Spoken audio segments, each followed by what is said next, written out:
Alright, welcome back everyone. My name is Pratesh here with Kaizen Crypto, bringing you guys another video. Here today I've got a lot of interesting news articles for you guys. Just wanted to share with you my thoughts and perspectives. And to get things started, I would just like to say if you are new to the channel, please be sure to hit that subscribe button. Here I talk about cryptocurrency news, investing, trading. All of that is found here on this YouTube channel. If you do find some value from this video, please be sure to hit that like button. It definitely does help me out. And before we do get started, I've got an interesting little tweet here on crypto Twitter. This is from Shapeshift. I actually responded to this with my favorite coin community.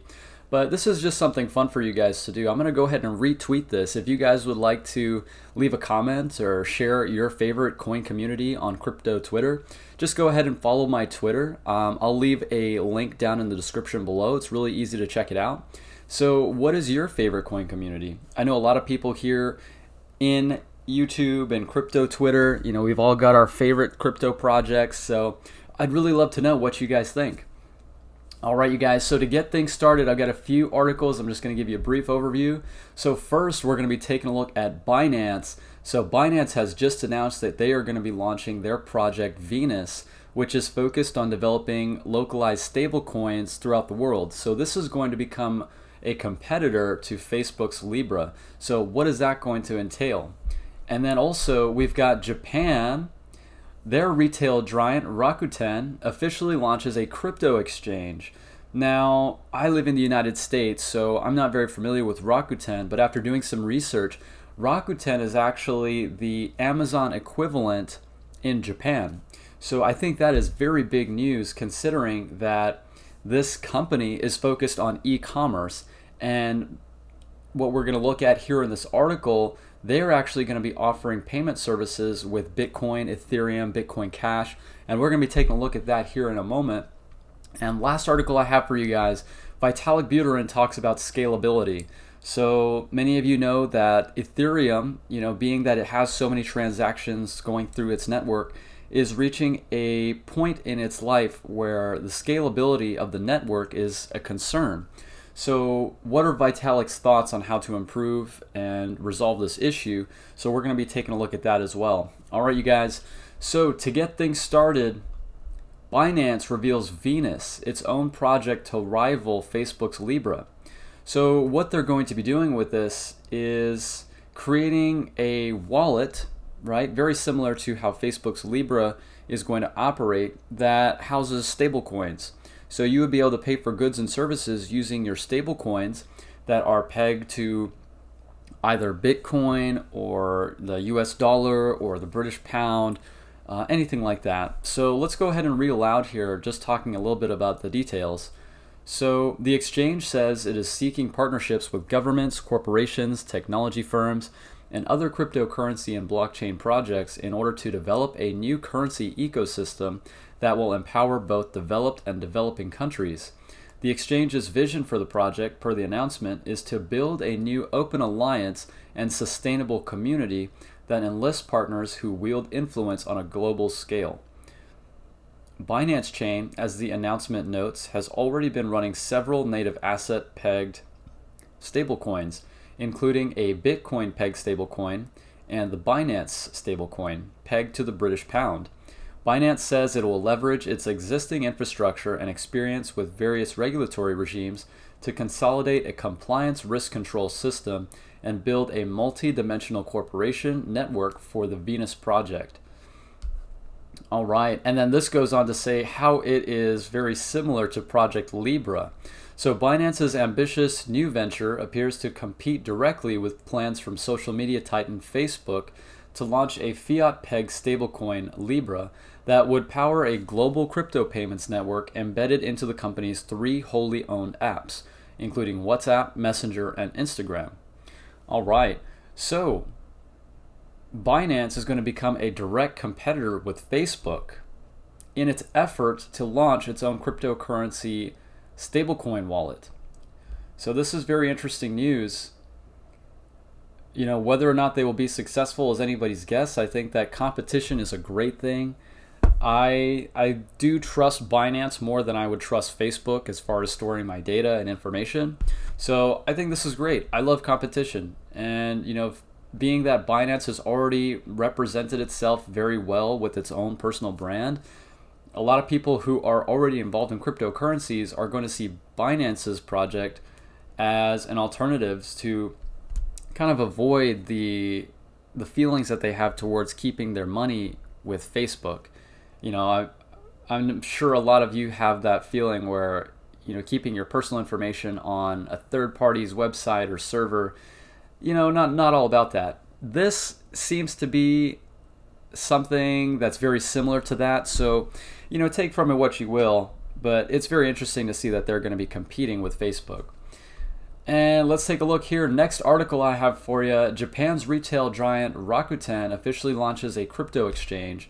So I did a little bit of research. I didn't know what Rakuten was at first, and come to find out, it's actually the Amazon equivalent in Japan.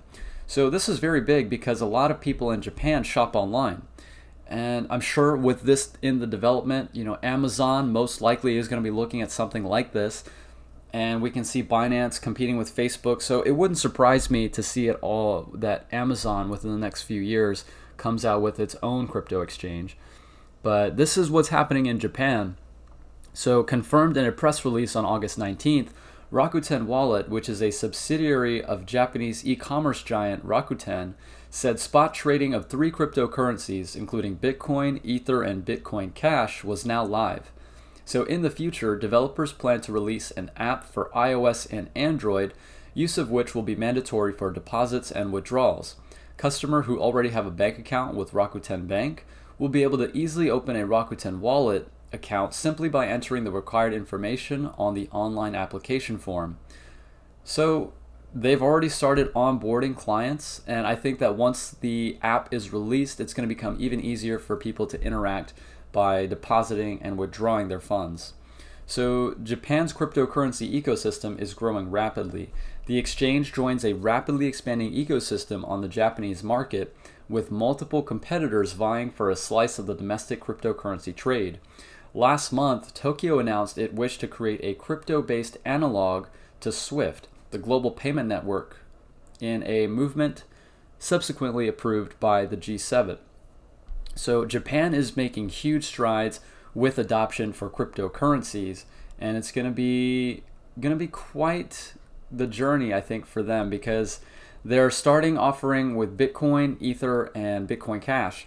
It's going to be interesting to see how their app develops over time and whether they're going to be able to support and adopt other cryptocurrencies. I'm sure that they will as the development progresses, but this is great news coming from Japan. And guys, final article, I don't want to keep you guys too long. So this is talking about Vitalik's thoughts on the Ethereum scaling issue that they've been facing. So what it goes on to say here is that scalability is one of the main concerns of the Ethereum network right now, being that there is a large number of users as well as transactions. They're trying to figure out how it is that they can improve the network scalability, being that it is currently based on a proof of work consensus mechanism. I think the big challenge for Ethereum going into 2020 is that they need to figure out a way to migrate into a proof of stake consensus mechanism. And we can see that they've been making progress on that, especially with things such as sharding and plasma. I know that the developers on the project have been looking at things like that, but I think that the issue is going to become less prevalent once they do switch over to proof of stake. So, and that's just my opinion, but let's go ahead and take a look at this article here. So it's saying scalability is a big bottleneck because the Ethereum blockchain is almost full. If you're a bigger organization, the calculus is that if we join, it will not only be more full, but we will be competing with everyone for transaction space. It's already expensive, and it will be even 5 times more expensive because of us. There is pressure keeping people from joining. And this was just a remark from Vitalik. So as far as how to improve the situation, Buterin said that networks need to evolve away from the idea that every computer is required to verify each and every transaction to a model whereby a computer on average verifies only a small portion of the transactions on the blockchain. The improved scalability this would provide would bring costs down by a factor of over 100, he claimed. And while security is to some extent sacrificed by such a move, the compromise would be fairly modest, in his words. Beyond scalability improvements and other technical advances, Buterin noted that the challenge remains in terms of transforming blockchain technology into something people will actually use. Okay, so just kind of a recap there of what he stated was, with a blockchain, when you have a node running on the network, each node has its own individual copy of the blockchain. And you can see the transactions on the blockchain are consistent between all of the nodes, thus proving that those transactions actually occurred and that they are valid. So what Vitalik's thoughts on improving with the scalability factor is that if each node on the network did not have to verify, or at least have a full copy of the blockchain, the speed of the transaction would be improved. And what he's saying is that this would indeed compromise some level of security, being that each node or each computer on the network wouldn't have a full copy of the blockchain. What he's saying is that this is just something to keep in mind and to put into perspective.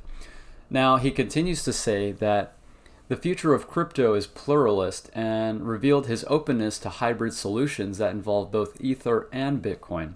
So the co-founder clarified his stance in response to a proposal to implement the Bitcoin Lightning Network as an interface for Ethereum contracts to enable instant payments in Bitcoin, while simultaneously triggering a series of events on Ethereum or any other chain. So just a couple months ago, Buterin has proposed using Bitcoin Cash blockchain as a temporary scalability solution for the Ethereum network. All right, well, I'm hoping that that is something that is temporary if they do decide to go through with that. I think that it's a viable solution if they were to use Bitcoin's Lightning Network to improve scalability. However, I don't think that that is going to cure the issue. I think that because Ethereum is built on a proof of work consensus mechanism, the problem most likely will persist until they don't figure out a viable solution to switch over to proof of stake. But that's just my opinion. I would love to hear your guys' thoughts. Let me know. Are you invested in Ethereum, and is this a concern to you? So that is pretty much what I have for you guys here in this video. I really do hope you found some value from it. If you enjoyed it, please be sure to drop a like, and I will see you guys in the next one. Take care.